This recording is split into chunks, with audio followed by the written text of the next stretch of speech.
اس بار وہ حدیث جسے ابو سعید خدری رضی اللہ عنہ نے حضرت صلی اللہ علیہ وسلم سے روایت کیا ہے۔ اس حدیث کو ہم سے عبداللہ بن مسلمہ نے بیان کیا، وہ امام مالک سے، وہ یزید بن اسلم سے، وہ عطا بن جسار سے، وہ حضرت عبداللہ ابن عباس رضی اللہ عنہ سے نقل کرتے ہیں کہ حضرت صلی اللہ علیہ وسلم نے فرمایا، مجھے دوزخ دکھلائی گئی تو اس میں زیادہ تر عورتیں تھیں جو کفر کرتی ہیں۔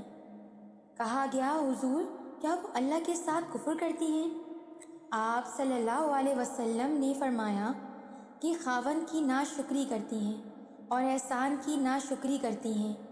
اگر تم عمر بھر ان میں سے کسی کے ساتھ احسان کرتے رہو، پھر تمہاری طرف سے کبھی کوئی ان کا خیال میں ناگواری کی بات ہو جائے تو فوراً کہہ اٹھے گی کہ میں نے کبھی بھی تجھ سے کوئی بھلائی نہیں دیکھی۔